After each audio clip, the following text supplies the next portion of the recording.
Venerable Luangpo, I am on a short visit to Thailand. I am from Sri Lanka.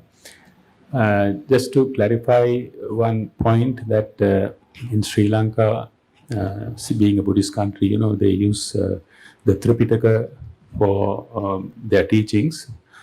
And when I came to Thailand and when I listened to the masters of the Thai forest tradition, there they use the term pure mind in most of their Dhamma talks, which is not known very much in Sri Lanka. And because when we go to discuss this in Sri Lanka, it's I just want to know how we can relate this word to Tripitaka so that we can move on with the Dhamma discussion and to understand it better. If you can explain? Well, pure mind means the mind that is well defined, without greed, hate, and delusion, through the process of practice of the Noble Eightfold Path that will lead you to the pure mind. That's it. The mind is like your clothes. When you wear your clothes, they get dirty. So you have to wash it. Same way with our mind. Our mind is dirty with the defilement of greed, hate, and delusion. So we have to wash it with the Noble Eightfold Path. Once we have fully practiced the Noble Eightfold Path, then we can purify the mind. That's all. I see. So it means the attainment of the four levels of enlightenment: Sotapanna, Sakidagami, Anagami, and Arahant. When you first reach the first stage, you only purify 1/4 of the mind. Right. So you go to the second stage and you purify half. You go to the third stage, you purify 3/4. Right. And when you go to the Arahant stage, you purify completely, fully. Right. So that means, does it mean that the pure mind is always with everybody, every one of us, but because of defilements, we cannot reach it? I mean, is it something like that? Or? Our defilement causes us to be attached to things and people. But as soon as we practice and get rid of the defilements, then we will have no attachment to anything or anybody. So we will not return. We will have no rebirth. A pure mind doesn't have rebirth. A pure mind is Nibbana. Right. So that means after passing away of an Arhat, the pure mind just... no, the pure mind still exists. It just doesn't take birth, that's all. Right. It doesn't take any rebirth. That's the difference. It still exists just like before when it's not pure. Right. When it's not pure, it takes birth, takes rebirth. When it's pure, then it doesn't take rebirth. But it still remains the same, at the same place. Right. Right. I think that makes it clear. Yeah. People didn't understand. They think that once you have purified the mind or reached Nibbana, your mind disappears from existence. That's the understanding we have there. That's not the case. The case is you will like your clothes when you wash it. Do you wash your clothes after you wash it? Yeah, that's okay. Very clear. Very clear. See, the problem with people who study only the scripture without practicing. Yes. They cannot understand the nature of the mind, the pure mind and the defiled mind. Yes. But once you study and you use what you study to practice, then you can purify your mind. Yes. Once your mind becomes purified, you still exist, but your mind doesn't have any defilement anymore. You don't have any greed for anything. You're not getting angry at anybody.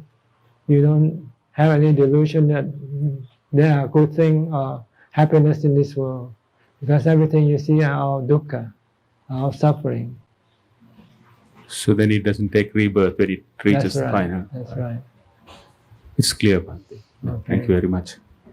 So just practice an Eightfold Path: morality, samadhi, and wisdom. Yes. Sila, samadhi, panya. Understand. Okay. Hello. I understand the teachings describe how a good person can be reborn into another form. How can I know what kind of spirit I had before I was in this body? Oh, that takes a lot of work. You have to become a monk and meditate. Then you'll be able to see the spiritual beings. But if you don't meditate, you cannot see the spiritual beings with your physical eyes. So you need to become a monk so that you can have the time to meditate like the Buddha. Once you become enlightened like the Buddha, then you can trace the spirit beings, where they go from here, and when will they come back again as a human again. So this takes a lot of hard work. So it's easier just to trust the Buddha and then follow his teaching. At least you will be guaranteed a good birth if you do good deeds like helping other people, do charity work, and not hurting other people by keeping the precepts, abstaining from killings, from stealing, from committing adultery, from lying, from drinking alcohol. These are the actions that can cause your spirit to go down, not go up. And if you want your spirit to go up, be kind, be nice, be generous in helping other people who are in need. Then your spirit will be happy. So when the body dies, the spirit will go to a happy state we call heaven. But we will return again after our good deed expire. Then we come back and reborn as a human again. But we will have the tendency to do what we used to do before. If we used to be nice, be kind, be helpful, be charitable, we will continue this trait when we come back as a human being. So if we still have to be reborn, we'll be reborn in a happy state every time. But if we want to not come back and return at all, we have to practice becoming a monk and meditate and get rid of all our cravings, because our cravings are the cause of our rebirth. If we can get rid of our cravings, then there will be no rebirth for our mind. And when there is no rebirth, no aging, sickness, or death will follow. And this is basically the teaching of the Buddha. Okay? Okay, thank you very much. You're welcome. Speak close to the microphone. Yes. Ajahn, my name is Yus. I'm from San Francisco, and I come because Ajahn Nisabo told me to stay here. And I have a question. My dog is very sick. She's got cancer, and my wife maybe loves the dog a lot.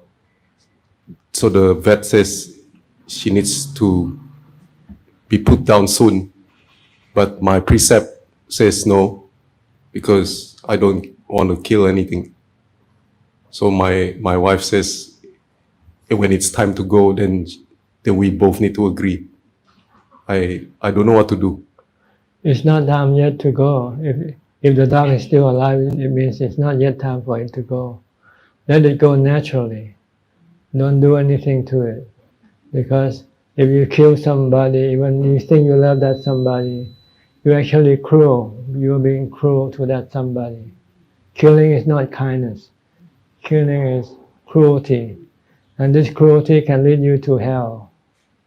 So leave things alone. Let things die naturally. Don't do anything. Even with your own body, it's the same way.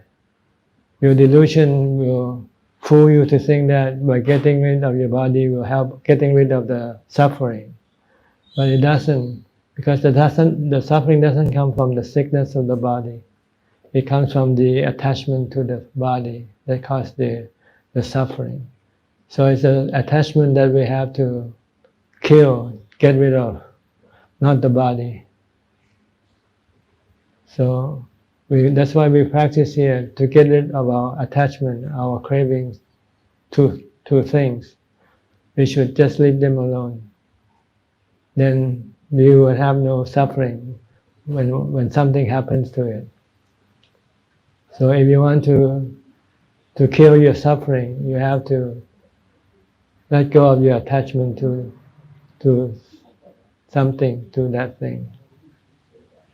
Let go of your attachment to the dog. Let the dog live its natural life. Let it go naturally. And the dog also will have to learn to let go of its attachment to its body also, if it wants to get rid of the suffering. So never kill, regardless of any reason. According to Buddhism, this is wrong. Killing is wrong. Mercy killing is wrong. There's no such thing as mercy killing. When you kill, you don't have any mercy. Is that all? Can I ask one more? My wife, she's not a Buddhist, and I took up practice maybe 5-6 years ago, and I chant every day. I meditate every day also, and she thinks I love the practice more than her. So there is a bit of a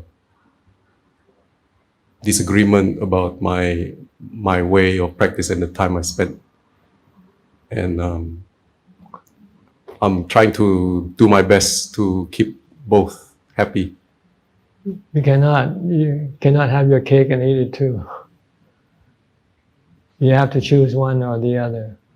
The Buddha had a wife and a kid, but he chose to practice more than his wife. So it's up to you what you want. You cannot have them both because they both go in a different direction. You cannot have them both together. You cannot take her with you here and practice with you. So you want to practice, you have to leave her there and you come here. Okay? Anything else? That's it. Okay.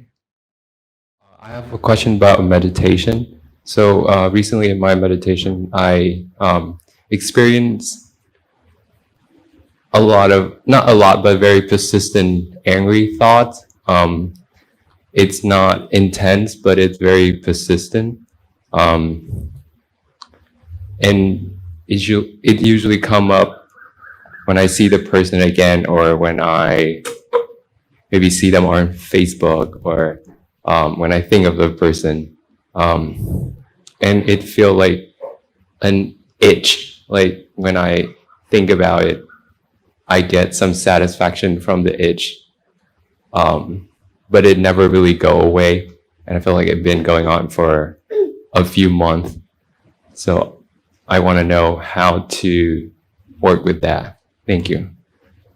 When you meditate, it's normal to have this thing happening because your mindfulness is not strong enough yet. So your mind can be distracted by these events that happen. In order to prevent your mind from being disturbed, you might have to use a mantra instead. Keep reciting the mantra first. Just keep reciting Bhutto, Bhutto, Bhutto, Bhutto when you meditate until all the distractions disappear. Then you can switch to watching your breath. But in whichever case, when you meditate, you must be doing something with mindfulness. You cannot just sit there and let things happening. So you either have to recite the mantra when you meditate, or if you can watch your breath at the tip of your nose. You don't have to follow the breath in or out. Just watch at the point of contact. When it comes in, when the air comes into the body, it contacts the nostril or the tip of your nose. Just focus on that point of contact. Then your mind will be concentrated, focused, and any distraction that appears will not bother you. So the problem right now is that your mind doesn't have enough mindfulness, doesn't have enough focus or concentration to prevent your mind from reacting to all this distraction that come up during meditation. So you can either, if you can recite a verse, chant something, you can use that also when you start your meditation. Because when you start your meditation, your mindfulness is very weak and it can be easily distracted by anything that appears. So you can use chanting, you can use reciting the mantra to reinforce your mindfulness, to make it become stronger. And then when your mindfulness becomes stronger, then it will not be bothered by the distraction that comes up. Okay? Can I ask a quick follow-up question? Sure, go ahead. So usually after 20 minutes or so, it will fade away. But the thing that it just come up again and again. This is normal. This is the creation of the defilement. The defilement wants to prevent you from meditating. So it's trying to find excuses for you not to meditate. Right. So make you discomfort, make you feel uncomfortable. So you want to give up meditation. So you have to be consistent in your mindfulness practice. Just focus on your mindfulness, on your object of mindfulness, either the mantra or your breath or chanting, something, keeping the mind busy. When the mind is busy, then it cannot be easily distracted. Thank you, Okay. Ajahn.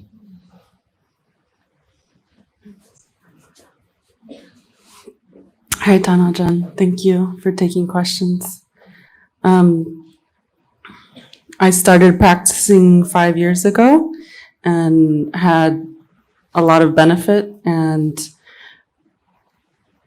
when I practice more on retreat or go to the monastery, I am no longer interested in being with my husband. And when I met nuns for the first time, I became immediately very moved. But it feels like when I'm not on retreat, when I'm just with my husband in my daily life, I get pulled away from meditation practice and from Dhamma. I still think about Dhamma and I'm mindful and it's still in my mind, but it's like I'm not as consistent or diligent. And then when I get away, then I'm good. And I don't know right now if this is just mental proliferation that's a problem, or if there's truly something I should do. Well, it depends on what you want. You have to decide. You cannot have both of them. You cannot have your husband and then meditate at the same time. So if you want to meditate, then you have to go live alone. If you live with your husband, then the attraction of sensual pleasure is too strong for you to resist. So you have to stay away from sensual objects like your husband and go live in the forest, live in a secluded area where you don't have any sensual objects to distract you. Then you can focus on your meditation practice. So right now you might have to do it zigzag, stay a few days with your husband, stay a few days away from him, back and forth, until you find the strength to leave him altogether. Then you can become a nun or bhikkhuni. Thank Okay. you. Thank you, Ajahn. Thank you, Ajahn, for taking questions. In my daily life, I see ill will and aversion a lot, and I observe the reactions I observe, and there doesn't seem to be anything behind it. It seems to be just habit, and I'm looking for guidance on how to break that pattern. You have to stop them by using mindfulness. So in your daily life, you should practice mindfulness first.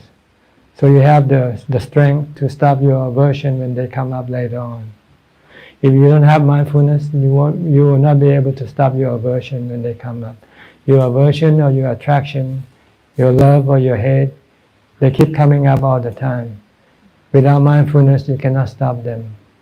So you have to practice mindfulness all the time during your waking hours. From the time you get up to the time you go to sleep. Try to focus your mind on one thing, such as your body. Keep watching your body all the time.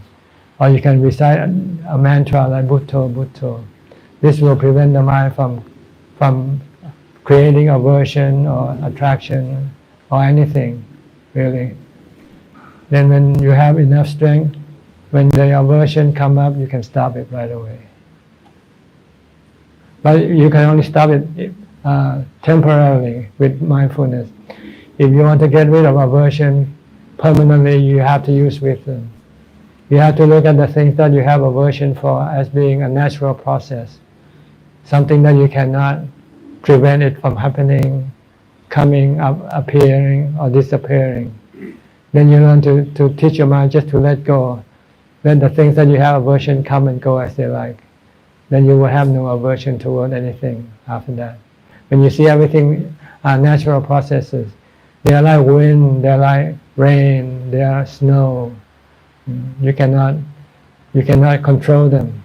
They come and go as they like. So it's wasting your time to have love or hate for them, because it's not going to change anything anyway. Thank you. Okay. The Buddha said, anatta, sape dhamma anatta. Everything are natural processes, not under anybody's control, not under your control, not under my control. They come and go as they like. So let them come and go as they like. Okay. Then you will have no problem with them. Wonderful. Thank you, Ajahn. Okay. Dear Ajahn, when we are trying to go inwards to develop samadhi and maintain continuity of mindfulness, to cut down on socializing, what should we do when others speak to us or want to engage in conversation? How do we not be too cold or withdrawn and yet not encourage them? Tell the truth. You want to be alone. You want to meditate. You're not here to socialize. Yeah.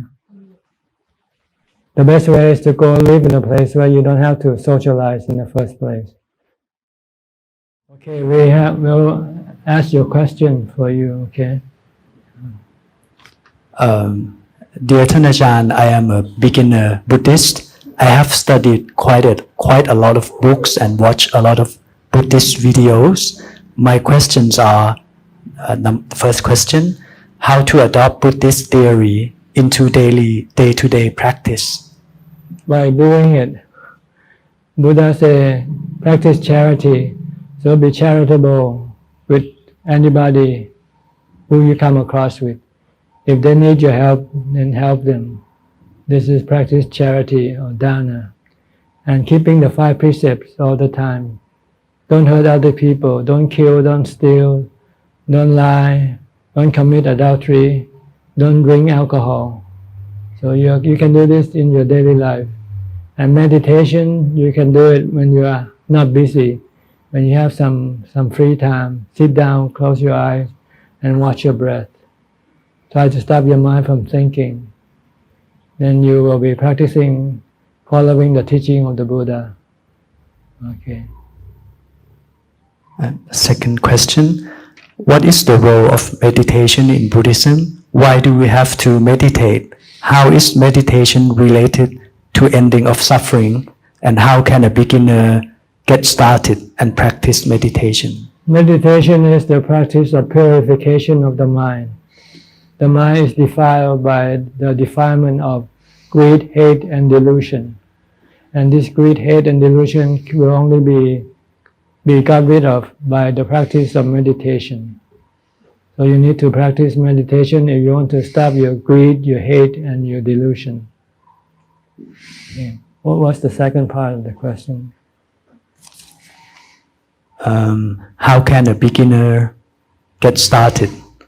By finding, when you have free time, instead of watching TV, instead of going to do something else, go find a quiet place, close your eyes and meditate.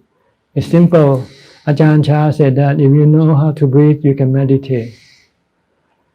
All you have to do is watch your breathing. That's all. Watch your breath at the tip of your nose. Focus, pay attention to it only. Don't let your mind go think about other things. If you can do this, your mind will gradually become calmer and calmer. And when the mind becomes calm, you will feel happy. You'll feel happier and happier. Then you will have less greed and hate and delusion. Okay. Okay. The peace I saw in your face and in your smile a few moments ago, I felt was a blessing.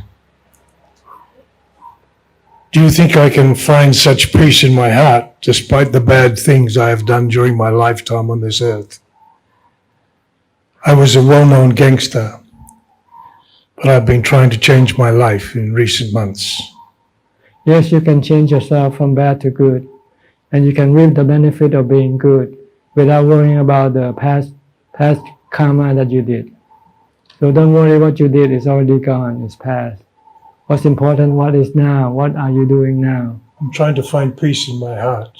That's right, by practice loving kindness toward all people. Be kind, be nice, be forgiving. And then try to meditate. Stop your mind from thinking. Thank you. Meditate. Do meditation by stopping your mind from thinking aimlessly. I think too much lately. Yeah, focus your mind on your breathing when you meditate. Just keep watching your breath without thinking about anything. Then you can stop your thoughts and your mind can become peaceful and happy. Thank you. I came here today hoping to find peace. Okay, Thank you. good. Go ahead. And the question reads, I don't know much about Buddhism. I come from India. In the last 2 days, I visited 5 to 6 Buddhist monasteries and met many Ajahns, monks. I see some monasteries are big. They have fanfare and the place look grander. My question is, Buddha sacrificed everything. He was an ascetic. Why then we have all the grandeur? What is it? Cultural? Are there simpler ways? Well, there are all types of monasteries. There are monasteries that promote grandeur by building all types of buildings in the monastery. And there are also monasteries that promote peace and quiet, in which there is really hardly any building at all. So it's up to the teacher who established the monastery, what he likes. If he likes grandeur, then he builds the big temple. If he likes peace and quiet temple, then he'll just keep the temple peaceful and quiet. So it varies from teacher to teacher. It means some of them are not yet enlightened. The enlightened one usually prefer peace and quiet, while the unenlightened teacher, they still want to promote grandeur, because they think that by promoting grandeur, it will promote Buddhism. Okay? Thank you, Ajahn. So, thanks for your teaching, and we don't have enough words to express our gratitude. One question, Ajahn, we have adult children in mid-20s. What's a skillful way of getting them into practice sooner rather than later? You mean you want your children to practice Dhamma? Yes, practice, yeah. They are adult children, yeah. It's not something you can force them to do.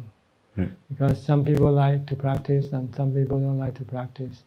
All you can do is just set a good example for them. And if they want to follow, that's fine. If they don't want to follow, you cannot do anything. If you try to force them, they might get angry at you. Yeah. So you have to find the right balance. Pull them enough until they don't want you to pull them, then you have to stop. If you can still sway them, you can still convince them to do some practice, do it. But once you cannot do that anymore, then you just have to give up. Accept the fact that you can only do so much. Yeah. What's more important is to push yourself. Yeah, true. Don't worry about other people. Yeah. Worry about yourself first. Okay? Thank you. Sometimes we forget about ourselves. We care for other people so much, we forget to care for ourselves. Speak close to the microphone. Namaskaran, Ajahn Suchart. I'd like to understand a bit more about how to apply the 4 foundations of mindfulness in daily moments. I'm a little bit confused because I've heard some teachings say we should have a base meditation object to always come back to during daily moments. But I understand with the 4 foundations of mindfulness, for example, brushing teeth, I can see the teeth as the body earth element, the movement as the body movement, and then I can also see the feeling, the pleasant or unpleasant. So I can see all of that, but I'm not sure if I should be looking at all of that when I do all those things. Seems to be a lot to look at. And okay, the four foundation of mindfulness is the instruction on two separate practices. One, mindfulness. Two, meditation. Third, wisdom. And you don't practice them all at the same time. You do step by step. First step is to practice mindfulness. Be mindful of the body, every movement of the body, from the time you get up to the time you go to sleep. Tie the mind with the body to prevent the mind from wandering, thinking about this and that all day long. You want to still the mind by stop thinking. So you have to tie the mind to something like the body. That's why you have to be mindful of your movement, standing, walking, sitting, lying down, eating, dressing, taking a shower, whatever you do, stay with the body, don't go elsewhere. This is the first step of the practice.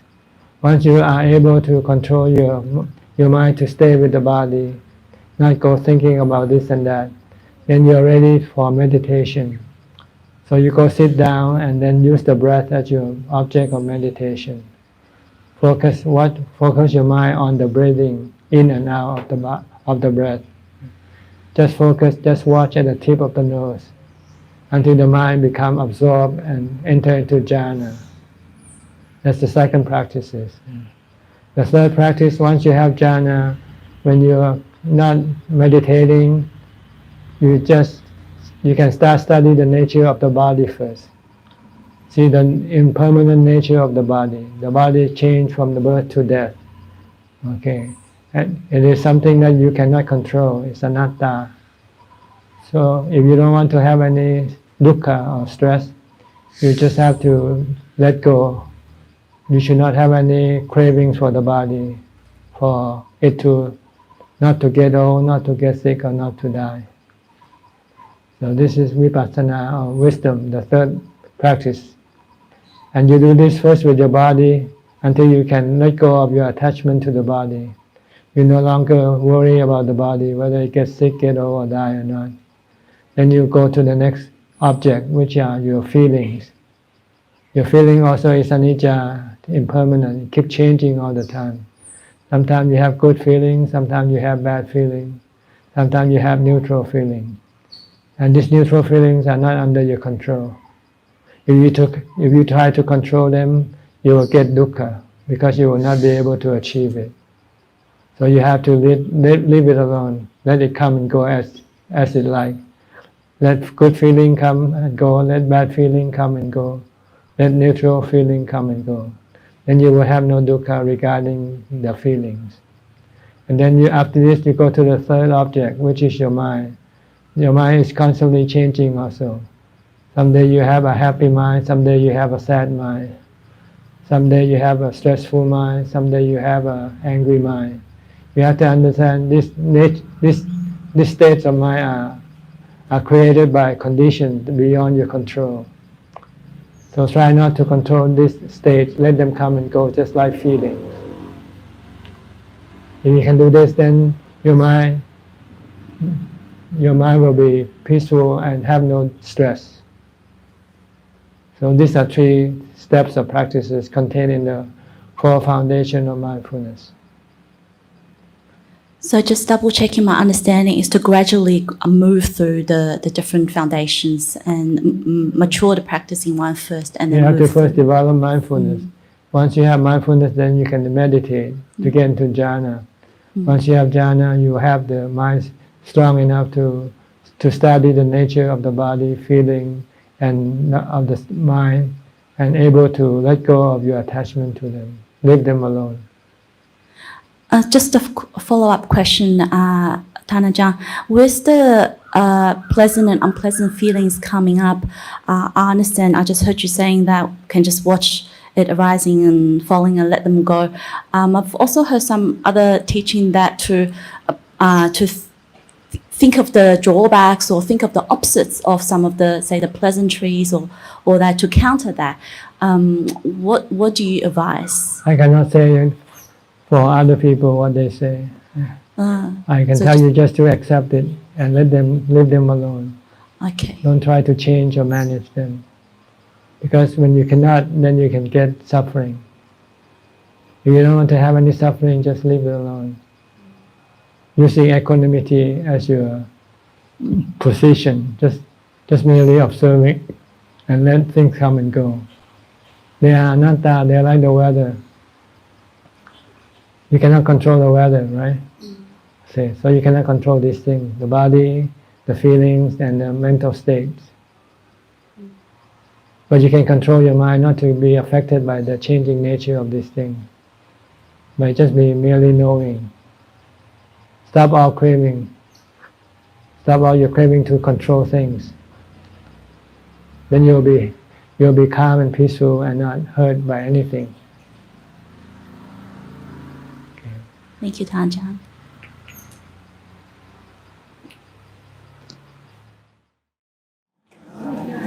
Namaskaran, Ajahn. I have two questions. One is, first one is relating to meditation, and second one is relating to merit. So my first question is, for meditation, I know that I need to practice determination more when it comes to meditation pain, and just develop more equanimity towards it. I also notice when I sit in some more comfortable places like a chair or couch, because it's more comfortable, I can get stronger samadhi and can meditate for longer. So I'm wondering, is there any merit in also meditate in that sort of condition, or focus on just overcoming my aversion towards meditation pain first? Well, actually, your meditation is successful or not depends on your mindfulness more than the way you sit. If you have a comfortable seat, you can fall asleep or so, if you don't have mindfulness. But if you sit on an uncomfortable chair, the discomfort might force you to have more mindfulness. So generally we tend to sit in a position that is not too comfortable, because it will cause the lack of mindfulness and easy for the mind to go to sleep. So the important thing is to have mindfulness. If you have mindfulness, then it doesn't matter whether you sit comfortably or in discomfort. You can still succeed in your meditation practice. So you have to practice a lot of mindfulness before you meditate. I recommend all day long, from the time you get up to the time you go to sleep, maintain mindfulness all the time, either using the mantra Bhutto Bhutto, or focus on what your body is doing at the moment. Then when you meditate, your mind will be easy to calm down. Thank you, Ajahn. Second question relating to merit. Firstly, I'd like to just rejoice in all the generous act that I see in Thailand with the community offering to all the monastics. It's my first time in Thailand, so really rejoicing in all that and see all that. And when it comes to making merit, can you please advise on what's the right mind and attitude in making offering and making merit? There are two things you have to see or to look at. It's yourself and the person you give. Look at yourself is how much can you give, how much can you afford to give. Look at the person you give, whether they need the things you give them or not. So this is basically what you should look at. If you want to give to somebody, you have to give to somebody who can use what you give them. If you give them and they cannot use, then it's not useful for them. And if you don't have enough to give, you don't have much to give, and you want to give more, you can hurt yourself, because you will not have enough money left for you to spend on some other thing. So you have to see these two things, yourself and the people you give. So you want to make it as beneficial as possible, both for yourself and both for the receiver.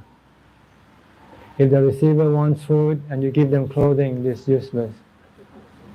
If they need medicine and you give them clothing, it's useless.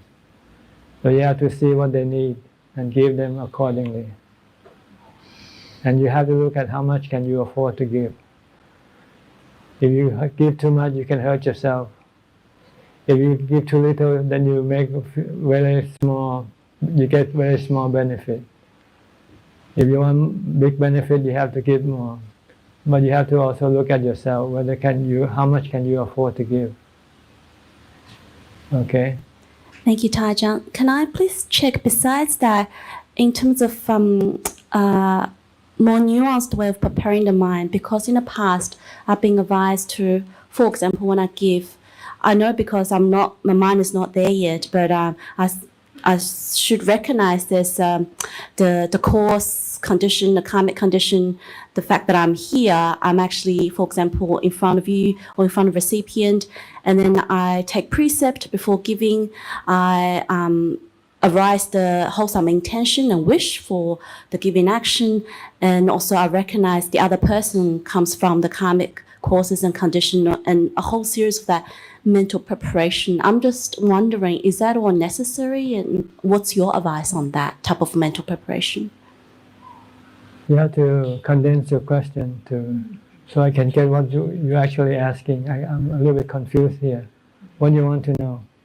I want to know, is there another, like in additional to what you advised me, is there additional process in preparing the mind when it comes to actual offering, to clearing the mind and generating wholesome intention? That's not important. The important is the act of giving. Okay. And the benefit that the receiver get from your giving. Once you do that, when you give to somebody who needs the stuff, you rejoice, you become happy. You know that you have done something good for them. But if you give them something that they don't need, then you don't feel rejoiced because they don't use it anyway. But they might be able to give it to somebody else also. So when you give, you have to also forget that what you give is not yours anymore. The person who received the gift from you own the gift, and they can do whatever they want with that gift. If you still cling to the gift that this is mine and I want this person to use it, and if that person doesn't use it, then you can be disappointed and sad. Okay? Thank you so much, Ajahn. Hi. What's your name? I forget.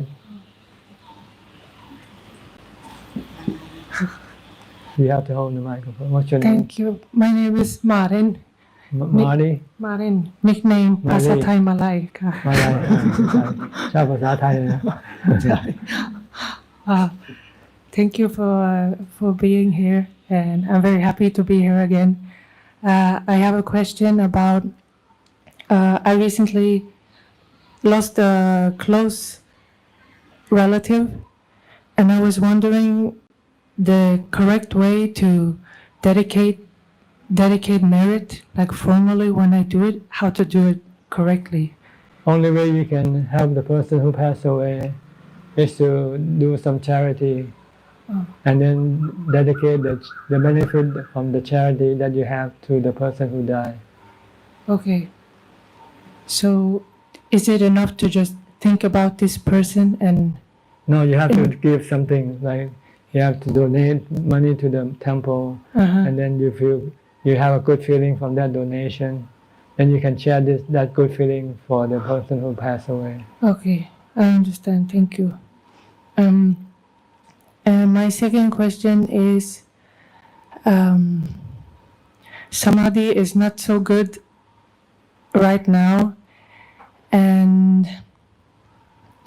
it seems like I try to avoid the formal sitting down because maybe I'm afraid to go further. So I feel okay during the day. I try to be mindful and keep track of my mind during the day, and I feel okay. But then I sit less because I think I'm afraid or something. Do you Yeah. have some advice for this? No, you shouldn't be afraid of sitting because sitting will give you benefit. No harm from sitting. Whatever you experience in meditation cannot hurt you. And if you have mindfulness, then nothing harmful can appear during meditation. So just sit and be mindful when you meditate, either with the breath that you watch or with the mantra Bhutto Bhutto. Don't use both, just use one or the other. If you're watching the breath, just keep watching the breath at the tip of your nose. And don't have to force your breath to be short or long, to be subtle or coarse. Just watch the breath at the tip of the nose. And when the breath becomes subtle and you could no longer watch the breath, don't worry, just keep watching at the same point. And then the mind will gradually or eventually drop into calm.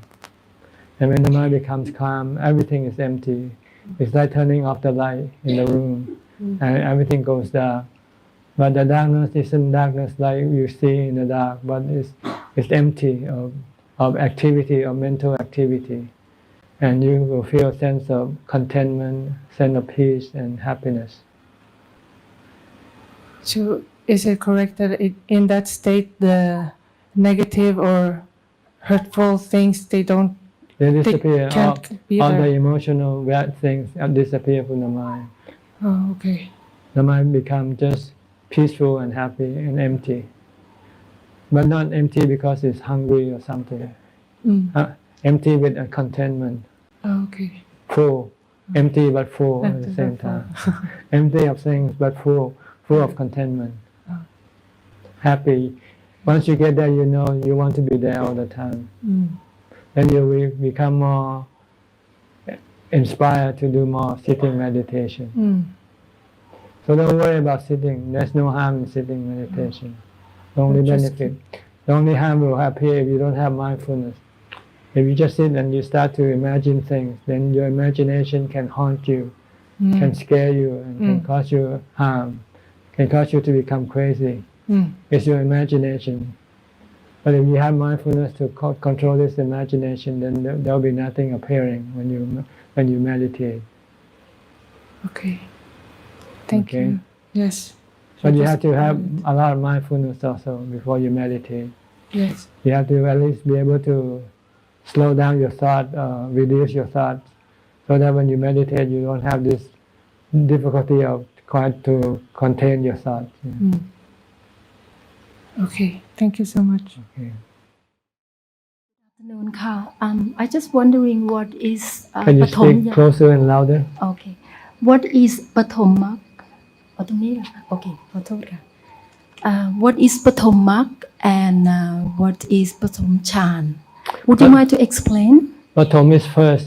Number one is Pathom. Pathom. So Chan is jhana. So we're talking about the first jhana, Pathama jhana. Thank you. Okay.